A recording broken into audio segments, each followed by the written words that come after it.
PFC spiritual ప్రేక్షకులకు స్వాగతం. ఈ వారం రాశిఫలాలు పరిశీలిద్దాం.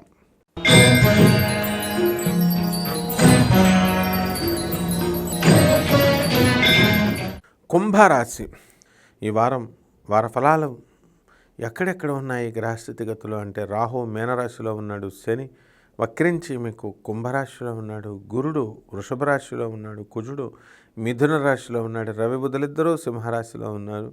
ఆ తర్వాత చక్కగా మీకు ఈ యొక్క శుక్రకేతువులిద్దరూ కూడా కన్యా రాశిలో ఉండడం అనేటటువంటి జరుగుతాయి.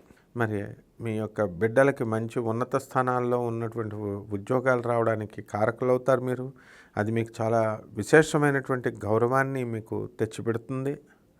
అదేవిధంగా ఈ యొక్క కుంభరాశి వారు అనేక రకమైనటువంటి బెట్టింగ్లు కట్టడానికి అవకాశాలు ఉంటాయి.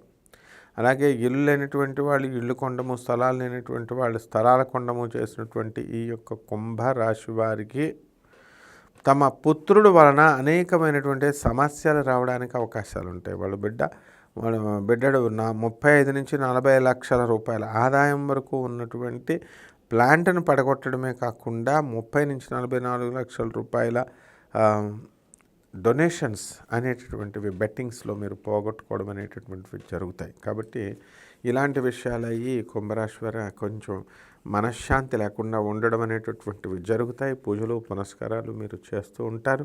బంధుమిత్రుల వినోద కార్యక్రమాల్లో మీరు ఎక్కడా కూడా తగ్గకుండా మీరు పనులు పూర్తి చేసుకోవడం అనేటటువంటివి చేసుకుంటారు. కొత్త పనులు మీకు ఈ వారంలో రావడానికి అవకాశాలు ఉన్నాయి. ఆడవాళ్ళకి ప్రమోషన్స్ కోసం ఎంతకాలంగా ఎదురు చూస్తున్నటువంటి వాళ్ళందరికీ కూడా చాలామందికి ఏలినాటి శని ప్రభావం సమయంలోనే ఉద్యోగాలు రావడం అనేటటువంటివి జరుగుతాయి.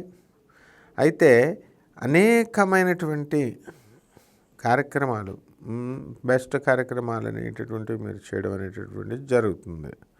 కాబట్టి ఈ యొక్క కుంభరాశి వారికి అనేక రకమైన కొత్త వ్యాపారాలు చేయాలనేటటువంటి ఆలోచనలు రావడం, దాన్ని వెంటనే మీరు ముందుకు వెళ్ళిపోవడం అనేటటువంటివి జరుగుతాయి. కాబట్టి ఆడవాళ్ళకు కూడా చక్కటి మనశ్శాంతి, మగవాళ్ళకు కూడా మరి ఈ యొక్క పూజా పునస్కారాలు, నదీ స్నానాల ద్వారా కొంత దోషాన్ని పోగొట్టుకొని మేము ఏమైనా సరే ముందుకు వెళ్ళాలి అని చెప్పి హైదరాబాద్లో ఉన్నటువంటి వ్యాపారాలని కొంచెం బద్దకు పెట్టి మరి ఈ యొక్క లోకల్ ప్లేసెస్కి వచ్చి నదీ స్నానాలు ఇవన్నీ కూడా చేస్తూ పూజా పునస్కార కార్యక్రమాలు ఇవన్నీ కూడా జరిపించుకుంటూ ఉంటారు. ఇక పరిహారాల దగ్గరికి వచ్చేసరికి శని జపం చేయండి, శని స్తోత్రాలు చదవండి, శనికి లోంపవు నల్ల నువ్వులు నల్లని వస్త్రాన్ని పేద బ్రాహ్మణులకి శనివారం నాడు ఉదయం 8 గంటలకి మీ ఇంట్లో కానీ మరి బయట కానీ మీరు దానం చేసుకోవడం ద్వారా పోతుంది. అలాగే దశమహావిద్యల్లో ఒకటైనటువంటి మహాకాళి అమ్మవారి యొక్క హోమాన్ని మీరు జరిపించుకోవడం ద్వారా మీకు ఎన్నో విజయాలు మీకు ఈ వారం సంప్రాప్తమవుతాయి.